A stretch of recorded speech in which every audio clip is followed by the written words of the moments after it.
औज़ुबिल्लाहिमिनश्शैतानिर्रजीम बिस्मिल्लाहिर्रहमानिर्रहीम अस्सलातु वस्सलामु अलैका या सय्यदी या रसूलल्लाह अस्सलातु वस्सलामु अलैका या सय्यदी या हबीबल्लाह। अस्सलाम वालेकुम। कैसे हैं स्टूडेंट्स? उम्मीद करता हूँ सबके सब ठीक होंगे। आज हम 9th class Multan board annual paper सन 2022 का ग्रुप नंबर पहला उसका क्वेश्चन नंबर 3 सॉल्व करेंगे इंशाअल्लाह अजीज। तो हर पार्ट में जो है 9 दिए जाते हैं और उसमें से ये कहा जाता है कि अटेम्प्ट एनी 6 पार्ट्स। ठीक हो गया। तो फर्स्ट ऑफ ऑल जो है उसने पहला कौन सा पार्ट दिया है वो कहता है जी find HCF of 102 XY² Z and 85 X² Y Z and 187 XY Z²। ठीक हो गया। तो हम चलते हैं इसके सोल्यूशन की तरफ। हमने क्या किया, पहली जो रकम हमें दी गई 102 XY² Z हमने यहाँ पे लिखा और इसके फैक्टर बनाए। फैक्टर कैसे बनाए? 102 पे देखा कि टेबल कौन कौन सा जाता है, 17 का टेबल जाता है। अगर 17 को 6 से मल्टीप्लाई करें, ठीक है, 17 6 दा कितना होता है 102। अब आगे क्या था x मैंने सेम एज लिखा, y की पावर कितनी है 2, मैंने 2 टाइम इसको लिख दिया y एंड y। ठीक हो गया। z 1 टाइम है तो मैंने z को एक मर्तबा लिख दिया, तो ये इसके फैक्टर बन गए। ठीक है। और यहाँ पे मैंने लिख दिया factors of 102 XY² Z is equal to ये। अब इस तरह मेरे पास दूसरी अमाउंट क्या थी 85 X² Y Z, तो मैंने इसको यहाँ पे लिखा कि factors of 85 X² Y Z is equal किसके। अब अगर मैं 17 को 5 से मल्टीप्लाई करता हूँ तो कितना बनता है 85। अब x² यानी x को 2 टाइम मैंने लिख दिया, फिर y सिंगल और z सिंगल टाइम। ठीक हो गया। अब इस तरह से जो है मेरे पास थर्ड वैल्यू कौन सी थी 187 XY Z², तो मैंने इसको जो है यहाँ पे लिखा कि फैक्टर्स ऑफ 187 XY Z²। तो अगर मैं 17 को 11 से मल्टीप्लाई करता हूँ तो मेरे पास कितना बन जाता है 187। ठीक हो गया। तो अब मेरे पास x सिंगल था, मैंने सिंगल टाइम लिखा, 1 था मैंने 1 टाइम जो है इसको यानी y को लिखा, फिर z स्क्वायर है तो इसको मैंने 2 टाइम लिखा। तो डियर स्टूडेंट्स मालूम क्या करना है, फाइंड क्या करना है HCF। तो HCF के लिए हमें क्या चीज़ चाहिए होती है कॉमन फैक्टर। अब कॉमन फैक्टर देखेंगे कि फर्स्ट 102 के अंदर, 85 के अंदर, 187 के अंदर कि कॉमन फैक्टर कौन कौन से, जरा गौर करें। इसमें 17 आ रहा है, इसमें 17 आ रहा है, इसमें 17 आ रहा है। तो मैंने क्या किया, ये जो 17 तीनों में आ रहा है मैंने इसको उठाया और यहाँ पे लिख दिया। अब मैंने देखा 6 इसमें है, इसमें नहीं है, इसमें नहीं है। ठीक है, तो इसको छोड़ देंगे। फिर मैंने देखा x तीनों में आ रहा है तो मैंने ये जो है x को यहाँ से कॉमन लेके यहाँ पे लिख दिया। उसके बाद मैंने देखा जी y पहले सेंटेंस के अंदर भी आ रहा है, दूसरे में भी आ रहा है, तीसरे में भी आ रहा है, तो इट्स मीन मैंने इस y को यहाँ से कॉमन लेके यहाँ पे लिख दिया। उसके बाद मैंने z को कैच किया, z तीनों में है तो मैंने z को भी लिख दिया। ठीक हो गया। तो HCF अब क्या होता है, HCF जो है प्रोडक्ट ऑफ कॉमन फैक्टर्स के इक्वल होता है। ठीक है। तो कॉमन फैक्टर्स हम ऑलरेडी निकाल चुके हैं। तो कॉमन फैक्टर हमारे पास क्या आया था 17 XYZ, तो अब इसी को उठा के यहाँ पे लिख देंगे। सो हमारा जो है HCF आ गया। HCF क्या है, हायर कॉमन फैक्टर, यानी उर्दू में इसको बोलते हैं आधे आजम। ठीक हो गया। तो आधे आजम इसको बोला जाता है और इंग्लिश मीडियम के अंदर जो है HCF बोला जाता है जी। नेक्स्ट पार्ट की तरफ चलते हैं। नेक्स्ट पार्ट क्या है जी, नेक्स्ट पार्ट में उसने दिया सॉल्व द इक्वेशन। तो इक्वेशन दी गई है और इसको सॉल्व करना है। इट्स मीन हमने क्या करना है, t की वैल्यू निकालनी है। तो चलिए चलते हैं इसके इक्वेशन सोल्यूशन की तरफ। तो मेरे पास इक्वेशन क्या है, मेरे पास इक्वेशन है 2t + 4 स्क्वायर रूट इक्वल किसके है t-1 स्क्वायर रूट के अंदर। मैंने क्या किया, मैंने दोनों तरफ देखा कि इसमें इसके आगे कोई प्लस माइनस नहीं है, तो मैंने क्या किया जी taking square on both side, मैंने दोनों तरफ इसका स्क्वायर ले लिया। अब जब मैंने स्क्वायर लिया तो इधर भी 2 और इधर भी 2 अप्लाई कर दिया। ठीक हो गया। तो हमने जो है स्टडी किया है कि स्क्वायर रूट और स्क्वायर एक दूसरे के अपोज होता है। क्या होता है, एक दूसरे के अपोज होते हैं, तो मतलब ये एक दूसरे से कट जाएंगे, यानी स्क्वायर रूट किसके इक्वल होता है 1/2 के। अगर इसको जो है हम किसी भी वैल्यू के ऊपर लिखते हैं, कोई भी वैल्यू, एग्जांपल यूं आ जाती है x, और इसकी जो है ऊपर हम पावर, तो ये इससे कट हो जाएगा, तो बाकी क्या बच जाएगा, x बच जाएगा। ठीक हो गया। तो इस तरह से जो है हमने क्या किया, यहां भी इस 2 को और इस स्क्वायर रूट को कट कर दिया, तो मेरे पास बाकी वैल्यू क्या बच जाएगी, 2t+4। इस तरह से स्क्वायर रूट 2 से कैंसिल हो गया, तो बाकी मेरे पास क्या बचा, t-1। अब हमने क्या करना है, t को एक साइड पे ले जाएंगे और जो खाली रकमें है कांस्टेंट है उनको साइड पे ले जाएंगे जी। तो मेरे पास इस साइड पे क्या है, 2t, यहां से इस t को उठाएंगे और इस साइड पे शिफ्ट कर देंगे, लेफ्ट साइड पे। ठीक हो गया। तो ये मैंने t यहां से उठा के यहां पे लिख दिया। अब इसके साथ इसका साइन चेंज हो जाएगा, अगर प्लस है तो माइनस हो जाएगा, अगर माइनस होगा तो इधर आके क्या हो जाएगा, प्लस। ठीक है।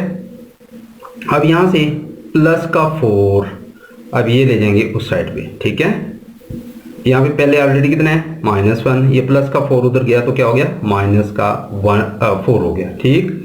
तो अब हमने क्या किया, 2t में से 1t को माइनस किया, बाकी कितना बच गया, t। क्लियर। अब माइनस का 1 और माइनस का 4 टोटल किया तो कितना हो गया, माइनस का 5 जी। तो नेक्स्ट पार्ट, इसका नेक्स्ट पार्ट है हमारे पास थर्ड। तो थर्ड पार्ट के अंदर चलते हैं कि थर्ड पार्ट के अंदर जो है उसने क्या क्वेश्चन दिया। तो थर्ड पार्ट के अंदर जो है उसने कहा डिफाइन, क्या करना है जी, डिफाइन लीनियर इनइक्वालिटी। अब ये इनइक्वालिटी क्या होती है, एक गैर मसावात होती है। ठीक है, जो इक्वल नहीं होती जीरो के। ठीक है। तो इसको क्या बोलते हैं, लीनियर इनइक्वालिटी। डेफिनेशन पढ़ते हैं, linear inequality in one variable, कोई भी वेरिएबल है लेकिन क्या होना चाहिए, 1 होना चाहिए। वन लीनियर बोलते हैं एक स्ट्रेट को, सीधी लाइन को। ठीक है। तो इनइक्वालिटी गैर मसावात, यानी जो इक्वल ना हो, इन वन वेरिएबल, एक वेरिएबल के अंदर क्या है जी, x है। x क्या है, हमारा एक वेरिएबल है, x एक हमारा मुतगय्यर है, कोई जो है ना कांस्टेंट नहीं है। इज एन इनइक्वालिटी, ये क्या है, एक गैर मसावात है, इन विच, जिसके अंदर द वेरिएबल, जो मुतगय्यर है, x occurs only to the first power, x की कितनी पावर होगी, ओनली सिर्फ और सिर्फ 1 पावर होगी। ठीक है।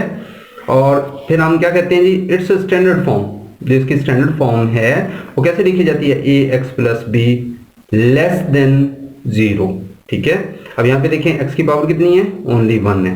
ठीक हो गया। तो इस चीज को यहाँ पे बोला गया वेयर, अब क्या कहते हैं कि a does not equal to 0, यहाँ पे जो ये कांस्टेंट इसके साथ आ रहा है तो ये क्या है, ये 0 के इक्वल नहीं होना चाहिए। और इसी को हमने, यानी इस फॉर्म में, चाहे इस फॉर्म में आ जाए या फिर जो है साइन कुछ यूं आ जाता है, एग्जाम्पल यूं आ जाए या फिर यूं आ जाए। ठीक है। तो ये इनइक्वालिटी का साइन होता है जी। नेक्स्ट फोर्थ पार्ट की तरफ चलते हैं। फोर्थ पार्ट के अंदर जो उसने क्या कहा, फाइंड वैल्यू, क्या करनी है, वैल्यू को फाइंड करना है किसकी, ऑफ m की, एंड c, और c को फाइंड करें ऑफ लाइन। लाइन उसने क्या दी, x - 2y = -2, बाय एक्सप्रेसिंग, वजाहत करते हुए, इट इन द फॉर्म, कौन सी फॉर्म के अंदर, y = mx + c, यानी इस इक्वेशन को, ये जो दी है ना उसने, इस इक्वेशन को हमने किस फॉर्म में लिखना है, इस फॉर्म के अंदर लिखना है। ठीक है। और जब इस फॉर्म में लिखेंगे तो फिर हमने वहां से क्या फाइंड करना है, m की वैल्यू फाइंड करनी है और फिर किसकी, c की वैल्यू फाइंड करनी है। ठीक हो गया, क्वेश्चन समझ आ गया जी। सॉल्यूशन की तरफ चलते हैं। सॉल्यूशन में हमारे पास जो है गिवन इक्वेशन देखें कौन सी थी, x - 2y = किसके, -2 के। तो हमने जो इस इक्वेशन को सेम एज इट यहाँ पे रिटर्न कर दिया, x - 2y = -2। ठीक है। तो अब यहाँ से जो है मैंने क्या किया, मैंने इस x को उठाया यहाँ से और 2 वाली साइड पे शिफ्ट किया। क्यों किया, तो डियर स्टूडेंट्स यहाँ पे गौर करें, ये जो ऊपर हमें एक जनरल इक्वेशन दी है, क्या दी है, y = mx + c। तो हमें जो ये इक्वेशन दी गई है ना, इस इक्वेशन को जो हमने यहाँ पे लिखा है, इसकी हमने शक्ल ऐसी बनानी है, यानी y को अलग कर देना है, बाकी तमाम वैल्यूज को हमने दूसरी तरफ ले जाना है। तो इसमें हमारे पास y कहाँ है, यहाँ पे है। ठीक है। तो हमने इसके साथ ये जो 2 है इसको भी खत्म करेंगे, ये जो x है इसको भी खत्म करेंगे, इसको दूसरी साइड पे लेके जाएंगे। ठीक हो गया। तो अब मैंने क्या किया, मैंने इस x को 2 वाली साइड पे शिफ्ट कर दिया, इसके इस साइड पे साइन है। ठीक है। ये प्लस का था तो उधर जाके क्या हो गया, माइनस का हो गया। अब मैंने देखना है y के साथ कितना आया है जी, -2। तो -2 से जो है मैंने क्या किया, डिवाइड कर दिया ऑन बोथ साइड। यहाँ पे लिखा कि divided by -2 on both side, ठीक है। तो अब यहाँ पे भी -2 से डिवाइड करूंगा, इसको भी -2 से डिवाइड किया, इसको भी -2 से डिवाइड किया, और मैंने हर एक के नीचे -2 पुट कर दिया। अब ये देखिए माइनस से माइनस कट, 2 से 2 कट, यहाँ पे बाकी क्या बच जाएगा y। अब यहाँ पे आई माइनस से माइनस कट, 2 से 2 कट, यहाँ पे क्या आ गया 1। ये माइनस से माइनस कट, माइनस और माइनस प्लस हो गया, x/2 आ गया, ठीक है। जरा ऊपर चल के देखें, वही शक्ल बनती हुई नजर आ रही है, y is equal to something, ठीक है। लेकिन अब यहाँ पे चूंकि mx यानी x वाली पहले है, कांस्टेंट बाद में, यहाँ पे कांस्टेंट पहले आ रही है और x वाली बाद में आ रही है, हम क्या करेंगे, इसको उठा के इधर लिख देंगे और इसको उठा के इधर लिख देंगे। लेकिन यहाँ पे कोई साइन चेंज नहीं होगा, साइन तब चेंज होगा जब हम इक्वल के दूसरी तरफ लेके जाएंगे। क्लियर हो गया? तो चलिए इसको जो है हम उठा के और दूसरी साइड पे शिफ्ट करते हैं और देखते हैं कि हमारे पास जो है इसका आंसर क्या आता है जी। तो मैंने यहाँ पे क्या किया, मैंने इसको रीअरेंज कर दिया, मैंने दोबारा तरतीब दे दी। मैंने y इज इक्वल टू क्या लिखा, पहले मेरे पास क्या था 1 + x/2 था। अब मैंने क्या किया, मैंने इस वैल्यू को अरेंज करके लिख दिया। अब यहाँ से मैंने क्या किया, इस x को मैंने एक साइड पे उतार दिया, x की जगह क्या 1, इसको अगर 1 से मल्टीप्लाई करें तो सेम वही शक्ल बन जाती है। तो मेरे पास आ गया y is equal to 1/2 x plus किसके 1 के, इसको मैंने किसका नाम दे दिया, इक्वेशन 1 का जी। तो जनरल इक्वेशन क्या थी, जनरल इक्वेशन जो क्वेश्चन के अंदर गिवन थी वो थी y is equal mx plus c, इसको मैंने इक्वेशन नंबर 2 का नाम दे दिया, ठीक है। तो यहाँ पे हम क्या करेंगे, इक्वेशन 1 और 2 को कंपेयर करेंगे, क्या करेंगे, कंपेयर करेंगे, यानी मवाजना करेंगे, आमना सामना उसका करेंगे।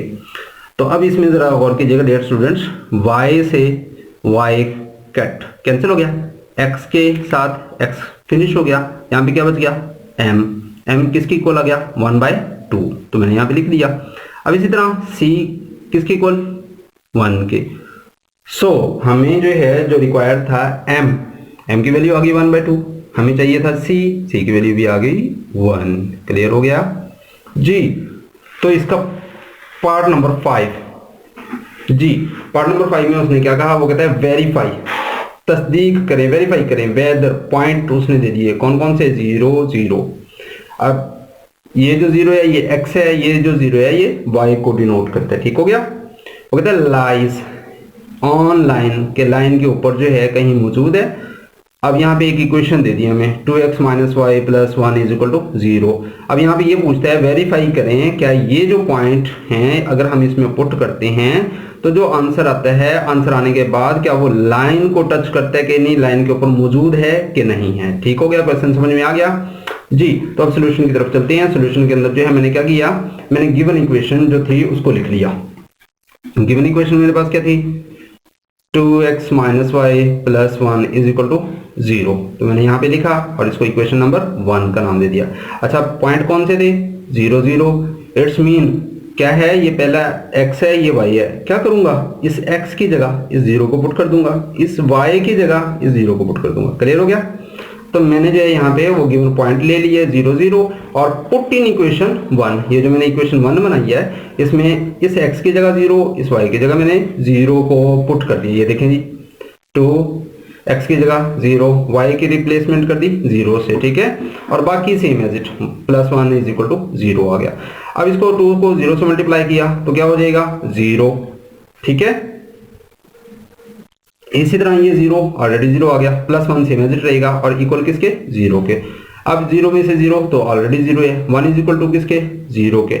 अब यहाँ पे जरा गौर करें, 1 = 0 क्या है, क्या ये 1 इक्वल आ सकते हैं 0 के, जी नहीं। तो हम क्या करेंगे, हम यहाँ पे लिखेंगे 1 does not equal to 0। क्या लिखेंगे, 1 does not equal to 0, ठीक है जी। तो यहाँ पे जो है मैंने लिख दिया, but 1 does not equal to 0, कि 1 जो है 0 की इक्वल हो ही नहीं सकता। So the point 0 0 does not lie on equation 1, ठीक है। अगर ये इक्वल आ जाता तो हम क्या करते, हम यहाँ पे लिख देते so the point 0 0 lie on the equation 1, क्योंकि अब चूंकि बराबर नहीं आया, इक्वल नहीं आया, तो इसलिए हम क्या लिखेंगे, does not lie on the point, ठीक है जी। 6th पार्ट की तरफ चलते हैं। इसी क्वेश्चन के क्या कहते हैं, क्वेश्चन के अंदर वो कहता है फाइंड करें, क्या फाइंड करें भाई, the mid point of A and B, दो हमें पॉइंट दे दिए, अब उसका मिड पॉइंट फाइंड करें। देखें जी क्वेश्चन के अंदर ही आंसर दे दिया उसने, मिड यानी दरमियानी नुक्ता मालूम करें। दरमियानी नुक्ता क्या होता है, दोनों को प्लस करें, दो पे ऐड कर दें। चले चलते हैं क्वेश्चन की तरफ, सोल्यूशन की तरफ। सोल्यूशन में हमें पता है, वी नो दैट, हम जानते हैं, क्या जानते हैं भाई, मिड पॉइंट का फार्मूला किसका, ए और बी। यहाँ पे कोई भी नाम दिए हो वही नाम हम इधर लिख देंगे, ठीक है। इक्वल किसके होता है, x1 प्लस x2 ओवर 2, इस तरह y1 प्लस y2 ओवर 2, ये फार्मूला है मिड पॉइंट का, ठीक हो गया। इसको मैंने इक्वेशन या जो नाम 1 दे दिया। अब गिवन पॉइंट कौन कौन सी हैं, ये मैंने उठा के नीचे लिख लिए। अब यहाँ पे जो है मैंने जो पॉइंट लिखे कि a इज इक्वल, a जो है -8 है और 1 है, b जो है मेरे पास 6 और 1 हो गया, ठीक है। तो यहाँ पे जो है मैंने क्या किया, मैंने इनको मेंशन कर दिया कि पहला क्या है x1, फिर ये y1, यहाँ पे x2, ये y2, तो मैंने इनको नाम दे दिए। पहली वैल्यू लिखी x1 और ये y1 की वैल्यू आ गई, ये x2 की वैल्यू आ गई, ये y2 की वैल्यू आ गई, ठीक हो गया। अब ये जो हमें फार्मूला दिया गया, अब हमने क्या करना है डियर स्टूडेंट्स, इस x1 की जगह क्या पुट करेंगे, -8 को, x2 की जगह क्या पुट करेंगे, 6 को, y1 की रिप्लेसमेंट यानी उसकी जगह क्या पुट करेंगे, 1 को, y2 की जगह क्या पुट करेंगे, 1 को, ठीक हो गया। तो चले चलते हैं, चल के इसको पुट किया, तो जी मैंने यहाँ पे जो है इन सारे पॉइंट्स को पुट कर दिया और उसके बाद जो है फार्मूला सेम एज इट। अब देखिए -8 में से अगर 6 को स्ट्रक करते हैं तो बाकी कितना बचता है, -2 और डिवाइडेड क्या है 2 फार्मूले वाला, ठीक है। अब 1 और 1 कितना होता है 2, 2/2। अब अगर इसको जो है कट करते हैं यहाँ पे, यानी 2 1 जा 2, 2 से 2 स्ट्रक हो गया, माइनस का माइनस आ गया, 2 1 जा 2, तो इट्स मीन मेरे पास ये पॉइंट आ गया। और ये जो पॉइंट आया ये क्या है, mid point of A B, clear जी। तो नेक्स्ट 7वें पार्ट की तरफ जो है इस क्वेश्चन के चलते हैं, देखते हैं कि उसमें जो है उसने क्या कहा और क्या पूछा जी। 7वें पार्ट के अंदर उसने कहा कि डिफाइन करें, किस चीज को डिफाइन करें, इक्विलैटरल ट्राइंगल, ठीक है जी। कि ट्राइंगल जो है उसकी डेफिनेशन है इक्विलैटरल की, उसको आपने फाइंड करना है। हम क्या कहते हैं जी, हम कहते हैं इफ द लेंथ, अगर लंबाइयां ऑफ ऑल द 3 साइड्स, अगर तीनों साइडों की, ऑफ अ ट्राइंगल, एक मुसल्लस की, ठीक है, एक ट्राइंगल की, आर सेम, बिल्कुल सेम हो, then the triangle is called, तो वो जो ट्राइंगल है वो क्या कहलाएगी, एन इक्विलैटरल ट्राइंगल, ठीक हो गया। तो देखते हैं जी, अगर मैं कहता हूं कि मेरे पास जो है यहां पे एक ट्राइंगल है, ठीक है, और यहां पे जो है मैंने उसकी डेफिनेशन को सामने रखा, क्या उसने कहा था, इफ द लेंथ, क्या कहते हैं, if the length of all the 3 sides are of a triangle are same. अब यहाँ पे देखें मेरे पास एक ट्राइंगल है, ठीक है, तो मैंने यहाँ पे एक ट्राइंगल बनाई, ठीक। अब यहाँ पे देखें मैं इनको नाम दे देता हूँ, इसको ए का नाम दे देता हूँ, इसको बी का नाम दे देता हूँ, इसको सी का नाम दे देता हूँ। मैं कहता हूँ जी ए से लेके बी तक का डिस्टेंस कितना है, 6 है, बी से लेके सी तक 6 है, और सी से लेके ए तक कितना है, 6 है। इट्स मीन ये कौन सी है, इक्विलैटरल, ठीक हो गया, डेफिनेशन समझ में आ गई जी। तो नेक्स्ट 8 पार्ट की तरफ चलते हैं जी। अब यहाँ पे जो है मुझे उसने क्वेश्चन के अंदर क्या पूछा, इस क्वेश्चन के अंदर वो कहते हैं जी what is meant by SSS, ठीक हो गया, और फिर यहाँ पे कंकरेंट का उसने जो साइन दिया, फिर SSS, क्या है ये SS, तो डियर स्टूडेंट्स साइड को बोला गया। एक पहली ट्राइंगल है, उसकी तीनों साइड्स वो कहते हैं यहाँ पे इक्वल हो, इक्वल के करीब तरीन हो, तो उर्दू में इसको बोला जाता है मतमासिल, ठीक है, और इंग्लिश के अंदर इसको बोला जाता है कंकरेंट। तो अब वो कहते हैं जी SSS एक दूसरी ट्राइंगल, उसकी तीनों साइडों के इक्वल होना चाहिए, तो क्वेश्चन के अंदर ही आंसर मौजूद खड़ा है। चलिए इसके डेफिनेशन की तरफ चलते हैं। इन अ क्रॉसपोंडेंस ऑफ 2 ट्राइंगल्स, क्रॉसपोंडिंग्स क्या मतलब है, आमने सामने वाली, ठीक है, वैल्यूज या जो है ट्राइंगल जो यानी मतनाजरा हो, आमने सामने हो, कितने ट्राइंगल्स? 2। जैसे कि मैंने अभी ऊपर बताया कि ये पहली जो है यानी एक ट्राइंगल को शो करिए, दूसरी ट्राइंगल को, इट्स मीन इसके अंदर 2 ट्राइंगल बनानी है, 2 मुसलसल बनानी है। इफ 3 साइड्स, पहली साइड, दूसरी साइड, तीसरी साइड, इसकी पहली साइड, दूसरी साइड, तीसरी साइड, ठीक है। क्वेश्चन के अंदर ये आंसर मौजूद है, बस थोड़ा सा समझ के पढ़ना होता है। वो कहता है जी if 3 sides of one triangle, पहले की तीनों साइड्स आर कॉन्ग्रुएंट हो, बराबर हो टू द करस्पॉन्डिंग, और उसके आमने सामने वाली जो दूसरी यानी ट्राइंगल है, 3 साइड्स उसकी भी तीनों साइड्स क्या हों? इक्वल हों एक दूसरे के, ठीक है। देन हम क्या कहेंगे? The 2 triangles are congruent, it is called the SSS posterior. Clear हो गया? तो अब मैं कहता हूं जी मैं एक प्रैक्टिकली तौर पे जो इस चीज को देखना चाहता हूं, तो मैंने यहाँ पे जो है 2 ट्राइंगल बनाए। पहला ट्राइंगल ABC, ठीक हो गया, दूसरा ट्राइंगल DEF। तो डियर स्टूडेंट्स जरा गौर करें, अगर मैं कहूं कि ये जो पहली ट्राइंगल है उसकी जो फर्स्ट साइड है मेरे पास वो 3 सेंटीमीटर है, और यहाँ पे ये भी 3 सेंटीमीटर हो, और ये भी जो है मेरे पास 3 सेंटीमीटर हो, ठीक है। अब इसी तरह दूसरे एक ट्राइंगल है, मैं कहूँ कि इसके भी ये 3 सेंटीमीटर है, और ये भी 3 सेंटीमीटर है, और ये जो साइड है ये साइड भी 3 सेंटीमीटर हो। क्लियर हो गया?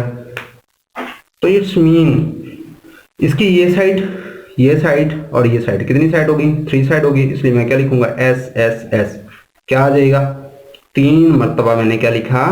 S लिखा, यानी 3 साइड्स होगी, ठीक हो गया। और इसी तरह से मैंने यहाँ पे SSS और यहाँ पे साइन दे दिया कॉन्ग्रुएंट का, मुतमासिल का।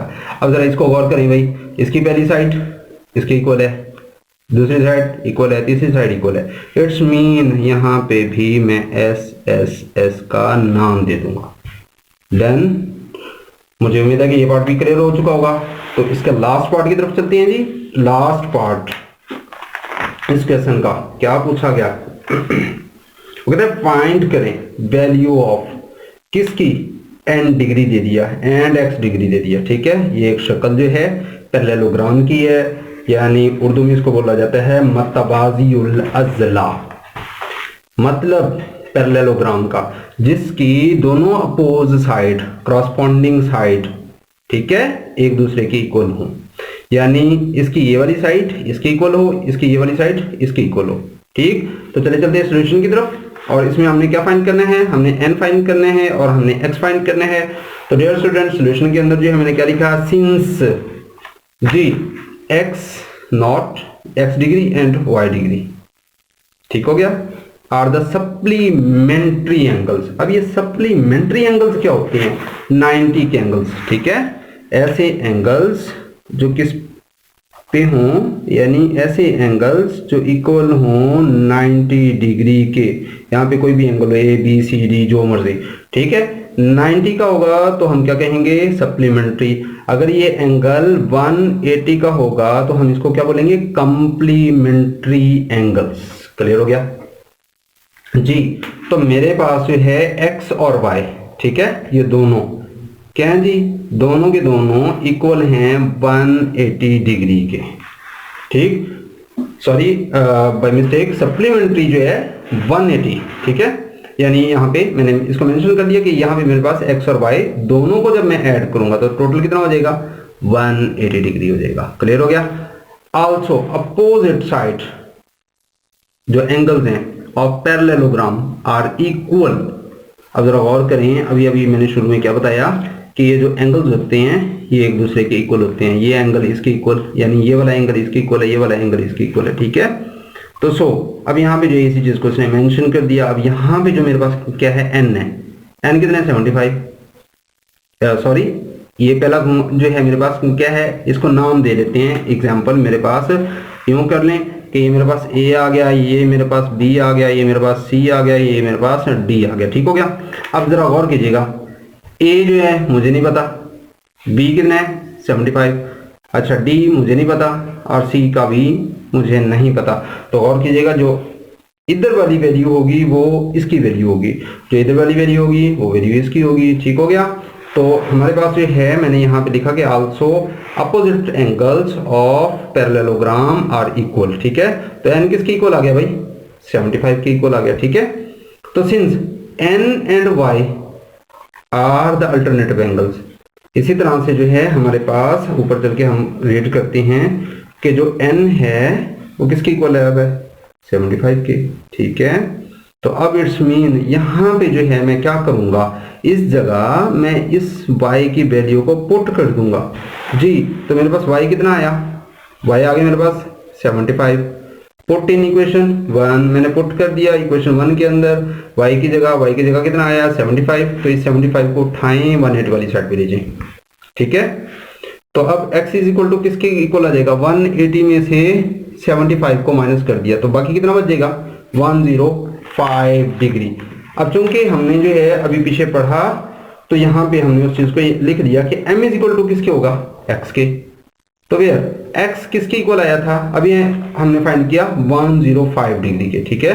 सो अब हमारे पास जो उसने पूछा था कि कौन कौन सी वैल्यूज पूछी थी, x की वैल्यू पूछी थी और y की। तो x मेरे पास कितनी आ गई भाई 105 डिग्री, y किसके इक्वल आ गई 75 के, और m किसकी इक्वल आ गई 105 के, और n किसकी इक्वल हो गई 75 के। तो डियर स्टूडेंट्स अगेन थोड़ा सा यहाँ से रिव्यू देते चलूँ कि जो एंगल्स अल्टरनेट होते हैं वो एक दूसरे के इक्वल होते हैं, ठीक है। तो यहाँ पे जो है मेरे पास n था, यहाँ पे ये आ गया, इसको हमने फाइंड किया तो यहाँ पे जो है मेरे पास कितना निकला था 105 निकला था। तो मैंने इसको जो है यहाँ पे आके मेंशन कर दिया कि मेरे पास x किसके इक्वल आ गया 105 डिग्री के, और y इक्वल आ गया 75 डिग्री के, m आ गया मेरे पास 105 डिग्री के, और n आ गया मेरे पास 75 डिग्री के। तो मुझे उम्मीद है कि आज का जो ये टॉपिक था, आज का ये जो पार्ट नंबर 2 था इस चैप्टर का, इस पेपर का, वो आप लोगों को क्लियर हो चुका होगा। अगर किसी स्टूडेंट को समझ ना आई हो तो नीचे कमेंट करें, और जो लोग इस चैनल पे नए हैं उनसे रिक्वेस्ट है कि प्लीज़ चैनल को सब्सक्राइब करें, लाइक करें और शेयर करें। अपना ढेर सारा ख्याल रखें। इंशाल्लाह नेक्स्ट वीडियो में मुलाकात होगी, तब तक के लिए अल्लाह हाफिज़।